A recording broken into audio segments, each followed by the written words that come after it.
Yeah, yeah. Mr. Universe. Mead, Big D. Las Vegas is official home for hip hop and ain't strong, get up in the hood. Ain't no love, y'all. Got me mixed up, drunk the mix up. Mad 'cause I got money. And my And right at Lake Mead. We're gonna see the lake right after this bridge in 2 seconds. Actually, 1, 2. There you go. It's formed by the Colorado River that gets interrupted by the dam and floods the valley, creating the lake. The lake is very clean. It is swimmable.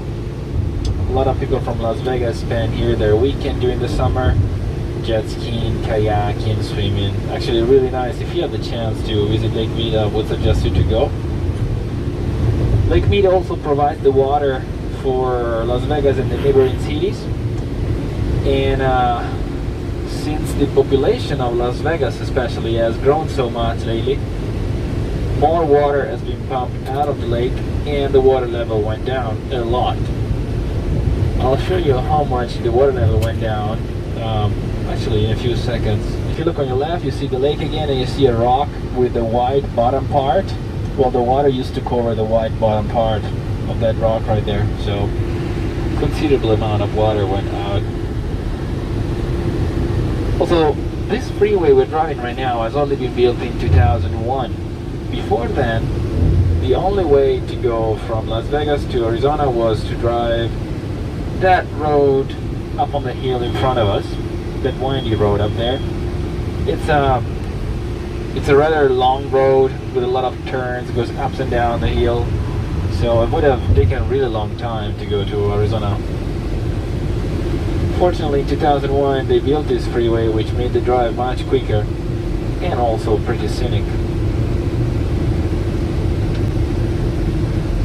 Now we're about to approach the Hoover Dam. There it is. This is the bridge on top of the Hoover Dam. Yeah, so exactly right now we are on top of the Hoover Dam. On the right side you have the 600 feet drop. On the left side you have the river that gets interrupted by the dam and forms the lake. The left side is actually very spectacular. We're going to see it better on the way back.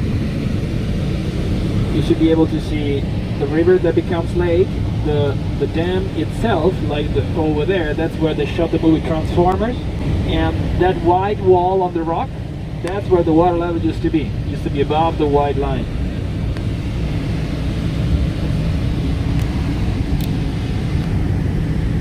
Impressive, isn't it?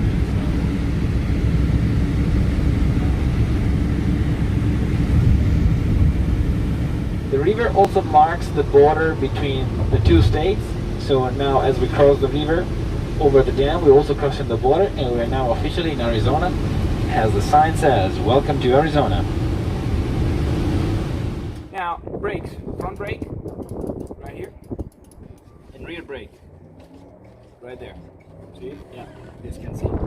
This pedal right here. You press it with your right foot just like that. Now, on the right side, you have this black pipe. This is the exhaust. It gets really hot. So for those of you who have short pants, be careful when you move your leg to press the brake. Don't touch the calf on the exhaust, otherwise you'll get burned. Okay? Be careful. Now braking, there are 3 important things related to braking. Number 1, use them both together, front and rear. Because if you use only the rear on this terrain, you will slide a lot. You might not stop one time and hit the person in front of you. If you use only the front one, you might end up like that. And if you lose the grab on the handlebar, you end up under the bike, and that's not fun. Use them both together. Now, the second important thing related to braking is to maintain distance between bikes. And I'll show you how much distance. So, if the rider is on this bike, the next one should be on this bike. Ooh. Yeah. So minimum of 3 to 4 bike length is the minimum safety distance that we need to keep at all time. Okay. This is for your own safety, guys. Please remember, distance is very important. Is the #1 secret to avoid collisions. Really. So if you realize that you're too close to the one in front of you, just increase the distance, okay? 3 to 4 black light. On the left side of the handlebar, you have a lot of colorful buttons and one lever. You don't need those, not at all, not all of them. Just one, just the black one right here. This is the starter. So to start the bike, you turn the key right, you press the black button.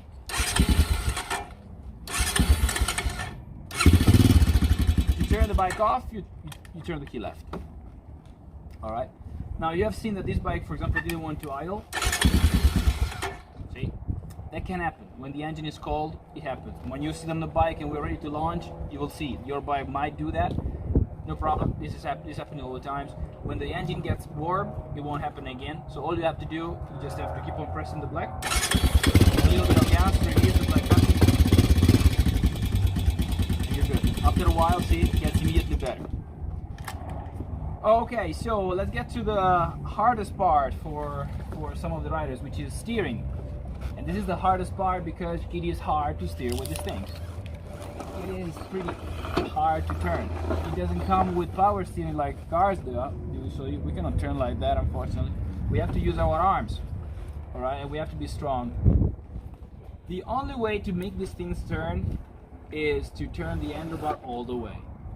And there is just one simple movement. Like if you want to turn left, you have to turn the handlebar all the way left.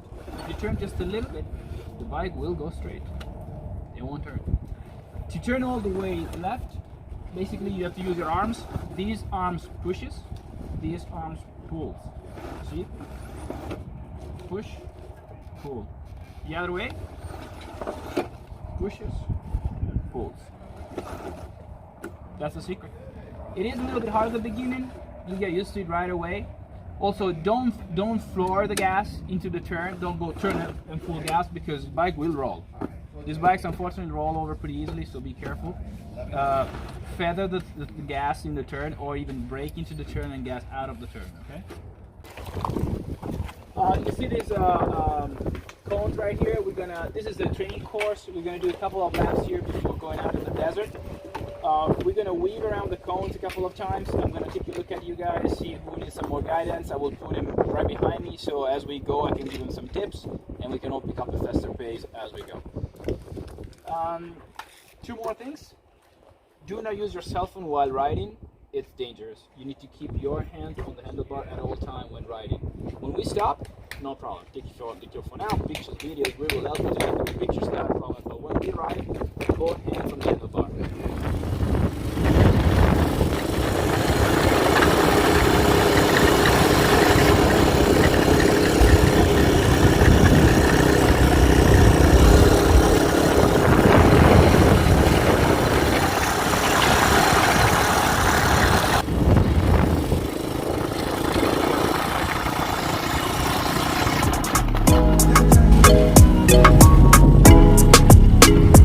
Greatest.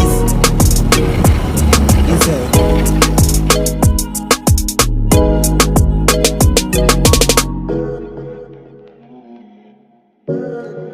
Mr. Universe.